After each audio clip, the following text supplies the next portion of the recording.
Assalamu alaikum dear students. Hope all of you will be fine and with the blessings of Almighty Allah and with your good wishes I am also fine. And we are discussing the anatomy and physiology of our digestive system.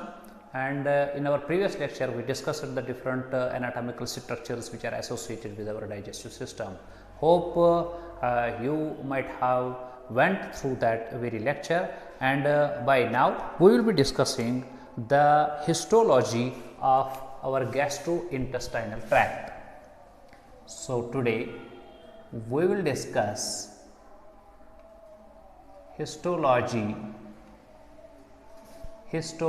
of gut or gastrointestinal tract wall.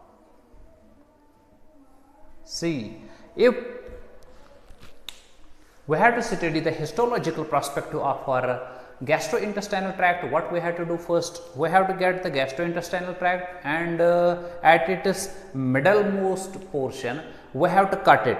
After we will cut the gastrointestinal tract or this tube like structure, after cutting it, then we will be having a microscopic examination from the external side towards the internal side. Then when we are having the microscopic examination of the wall of our gastrointestinal tract, we are finding four important histological layers of the wall of our gastrointestinal tract, among which the first important layer which we are seeing histologically there in the wall of the gastrointestinal tract, that is called as serosa. And second layer which we will find there, that is known as muscularis,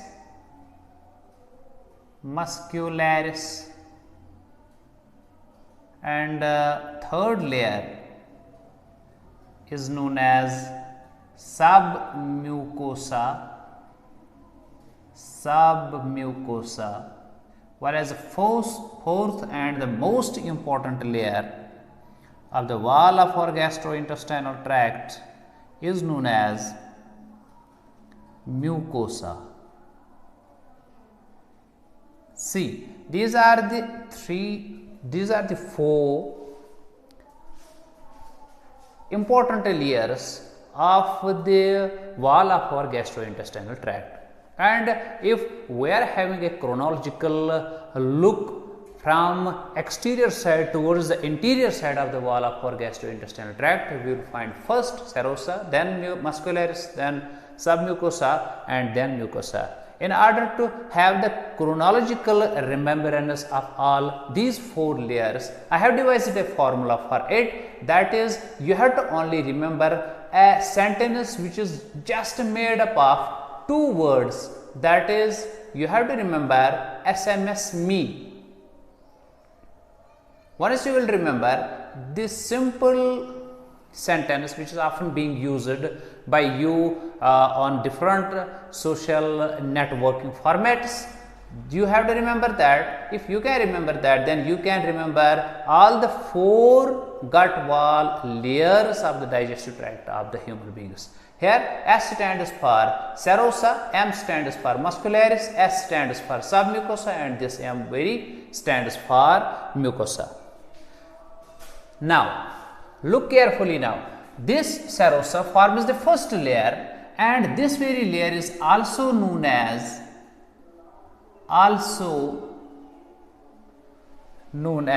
peritoneal or peritoneum.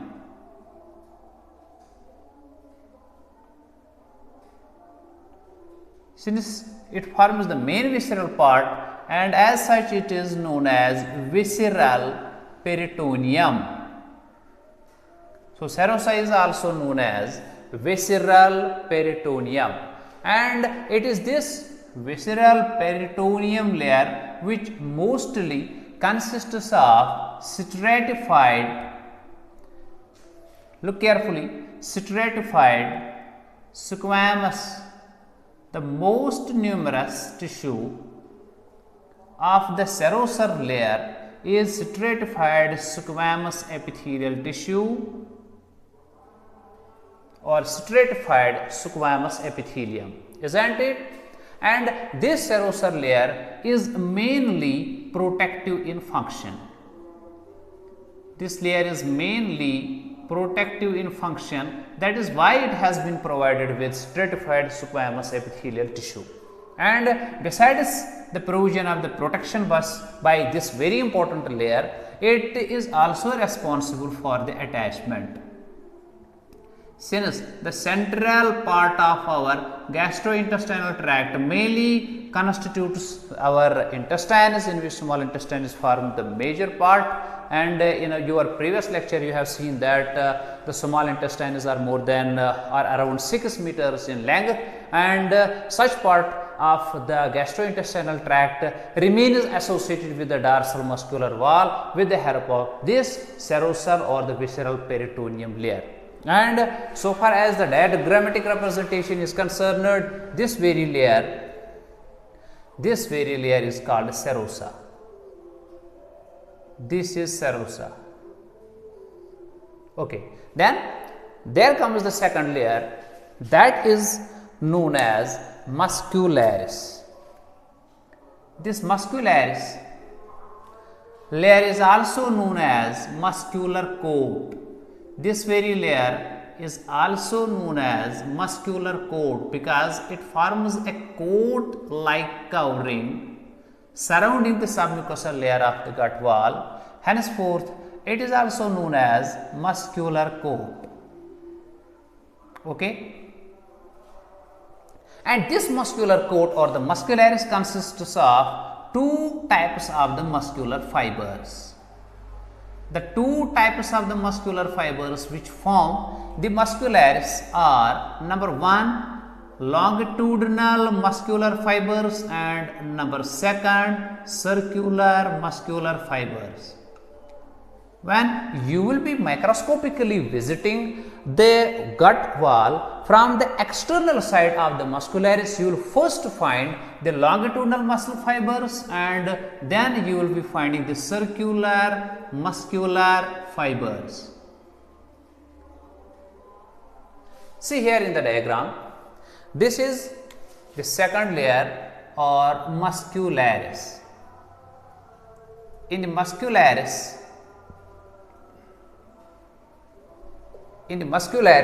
you are finding some of these longitudinal muscular fibers. These are longitudinal muscular fibers, and interior to them there is presence of circular muscular fibers. And why circular and the longitudinal muscular fibers are there? Both these types of the muscular fibers are non-striped.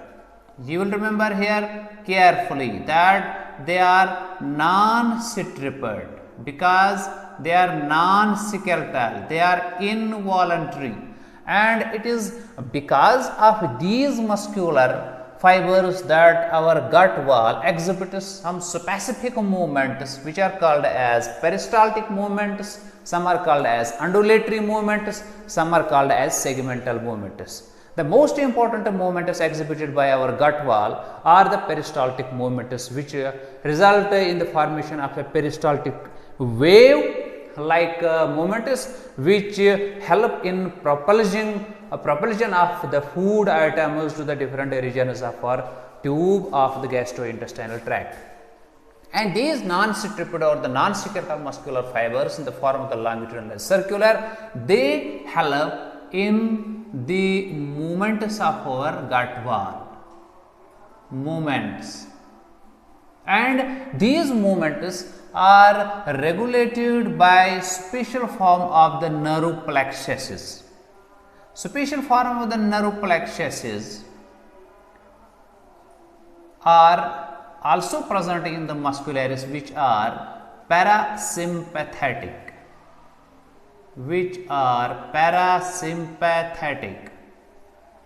I mean to say here, see carefully, this muscularis layer also consists of some parasympathetic nerve endings, and some of which have been converted into specific form of the plexuses, which are parasympathetic in nature, and they are called as myoenteric plexuses. They are called as myoenteric, or they are also called as aerobac plexuses. Aerobac plexuses, and these are your aerobac plexuses or myoenteric plexuses, which are also called as aerobac plexuses. It is these parasympathetic nerve plexuses which have been assigned a definite function, that is, they regulate such movements. These movements, they regulate movements exhibited by the muscles of our gastrointestinal tract. You know, if continuous uncontrolled movements will take place, that may lead to the loose motions or the diarrhea, about which we will come to know in our coming lectures. But in a normal human being, all such movements which are being exhibited by the wall of our gastrointestinal tract, they are being regulated by specific formats of the parasympathetic nerve endings, and the parasympathetic nerve endings or the plexuses which are present in the muscularis layer of our gut wall, they are called as myoenteric plexuses or aerobac plexuses. They are maintaining the regulation over the movements exhibited by the wall of our gastrointestinal tract. Then after that, there comes the third important layer, that is known as submucosal layer.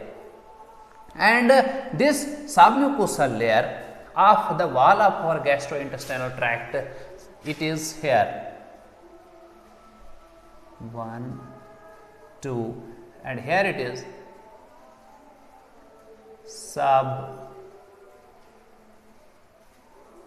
submucosa, isn't it? Submucosal layer. This submucosal layer consists of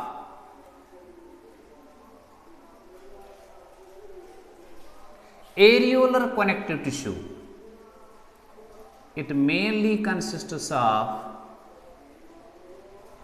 areolar connective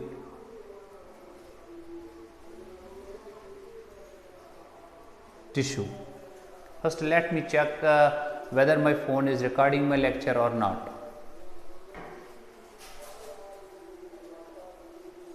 Yes, it is recording, because sometimes my phone automatically gets disconnected and my lecture is wasted.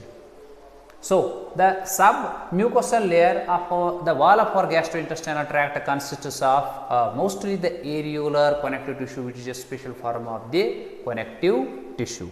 And after that, the submucosal layer also consists of blood vessels,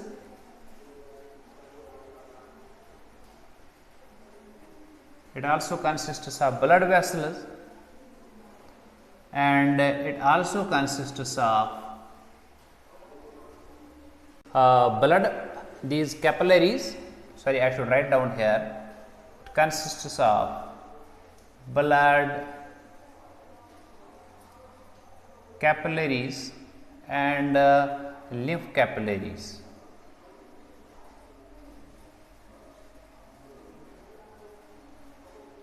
And the lymph capillaries which are present in the submucosal layers of the wall of our gastrointestinal tract, they are known as lacteals. They are known as lacteals.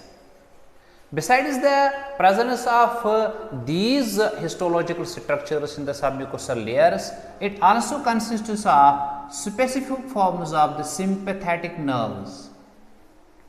It also consists of special forms of the sympathetic nerves, and some of the sympathetic nerve endings form the plexuses, and the plexuses which are present in the submucosal layers are called as Meissner's plexuses. They are called as Meissner's plexus or they are also called as submucosal plexuses.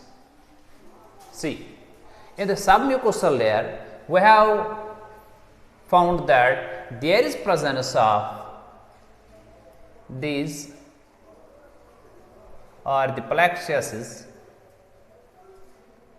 There is presence of Meissner's plexuses, and there is presence of these blood capillaries and lacteals as well. Blood capillaries and lacteals as well. Remember here one important thing, that the submucosal layer of our gastrointestinal tract, so far as our duodenum is concerned, it has been provided with special form of the glands known as Bruner's glands. Sometimes you can be asked a question that the Bruner's glands which are present in the duodenal wall are present in which layer of the gastrointestinal tract in the part of the duodenum. Then you will be given such options: serosa, muscularis, submucosa and mucosa, and there you will have to click on the submucosal layer. The Bruner's glands of duodenum are present in the submucosal layers of the duodenal wall, isn't it? And then there we have to study, we have to switch on to the last layer of our gastrointestinal tract wall, that is known as muscularis. That is known as muscularis. Here we have seen it was the first, this was the second, and this was the third layer, and after that this is the fourth layer. See carefully now. The muscularis layer forms the interior side of, or the luminal side of the wall of our gastrointestinal tract. Muscularis. And this muscularis, when we are examining it microscopically, then we see that this muscularis is further consisting of its three sublayers, the first among which is known as mucosa. This is mucosa,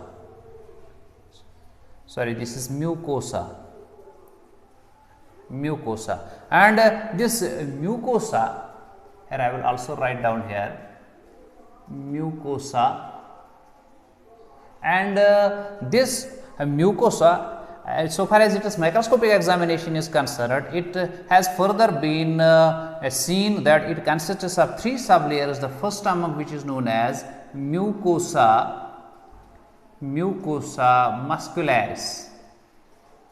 Number one is mucosa muscularis, which in a similar way consists of both types of the muscle fibers, that is longitudinal muscle fibers and circular muscle fibers.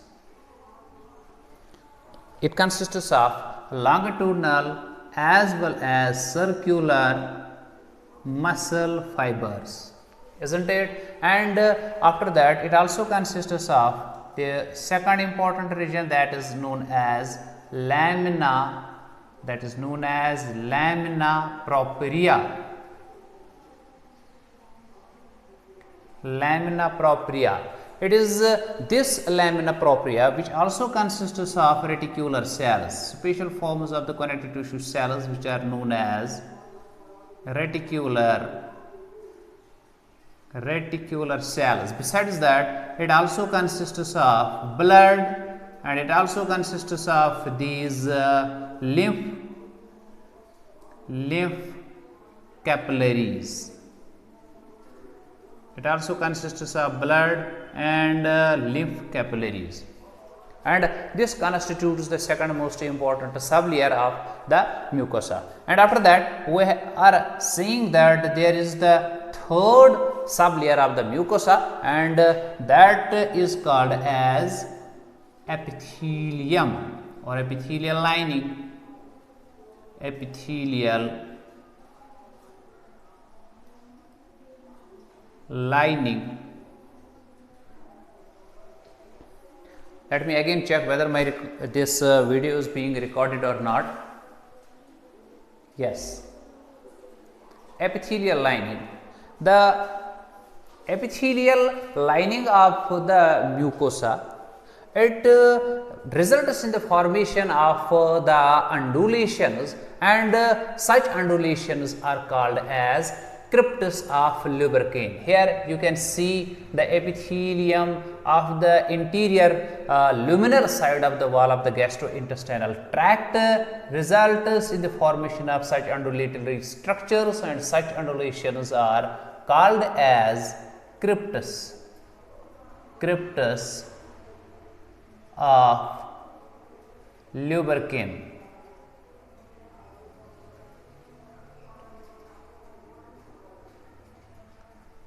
Such undulations are called as crypts of lubricant. So, crypts of lubricant are present in this very important layer.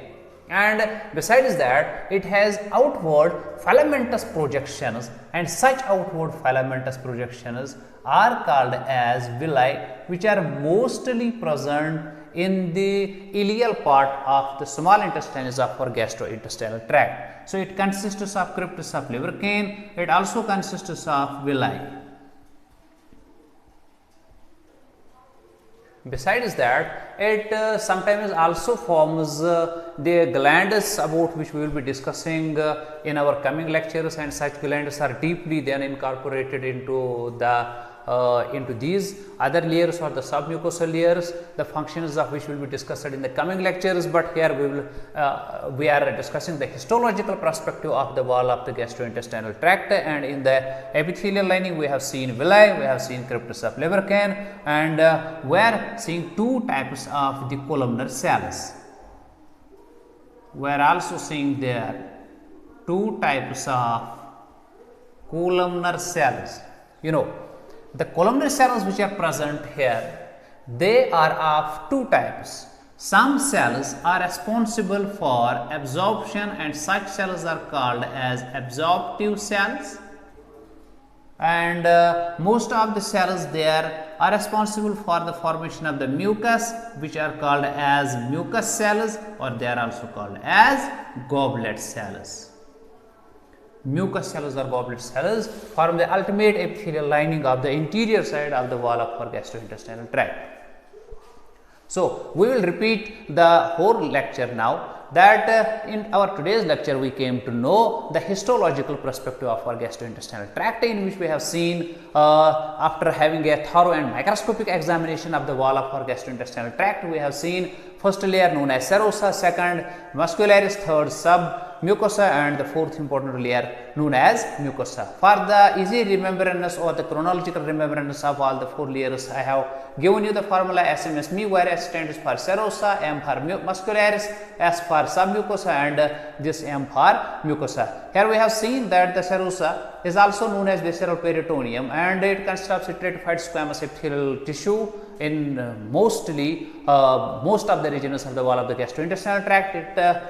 This is protective in function and responsible for the attachment with the dorsal wall of the muscle which is present in the abdomen, and second layer is muscularis, which consists of the circular and longitudinal muscle fibers, and these muscle fibers are responsible for exhibition of the different types of the movements. And we have also seen that this layer also consists of the parasympathetic nerves and some specific forms of the parasympathetic nerve plexuses, which are known as myenteric plexuses or the aerobac plexuses, which are responsible for having a good regulation over the movement is being exhibited by the muscles of the wall of the gastrointestinal tract. Then we have seen the third layer, that is the submucosal layer, which mainly consists of the special form of the connective tissue known as the areolar connective tissue. It also consists of blood capillaries, lymph capillaries, the lymph capillaries of which are sometimes called as the lacteals. And we have seen it also consists of sympathetic, these neurofibers, and sympathetic these plexuses known as Meissner's plexuses or submucosal plexuses, and it is these submucosal plexuses which are actually regulating the secretion of the different glands. These are regulating, I have not write down here, you will remember they are responsible for what? They are responsible for regulation of secretion. And we have seen, so far as the wall of the duodenum of our intestine is concerned, the duodenum also consists of some special form of the glands known as the Bruner's glands, and it is these Bruner's glands whose secretion is also under the control of these neuroplexuses, isn't it? And Bruner's glands are, we have seen, located in the submucosal layers of our duodenum. Then we have seen the fourth important layer, that is the mucosal layer, which has been subdivided into its other three sub layers. The first among which is known as Mucosa Muscularis, consisting of in a similar way longitudinal and the circular muscle fibers. Then we have seen the Lamina Propria, consisting of reticular cells, blood, lymph capillaries, etc., and some nerve endings, these lymph duct endings, etc., and it also consists of the epithelial lining. The epithelial lining results in the formation of the crypts, which are known as crypts of lubricant, and it also consists of special outward smaller minute projections which are known as the villi, which are increasing the overall surface area with which the maximum absorption can take place. And we have seen the anterior layer of the wall of our gastrointestinal tract is formed of special form the columnar cells, some of which are absorptive and some of which are mucus secreting, and such mucus secreting cells are called mucus cells, or they are also called as the goblet cells. So with this we have concluded our today's lecture. If you have a good liking for my lectures, then get my channel subscribed and do share it and like it, and thank you.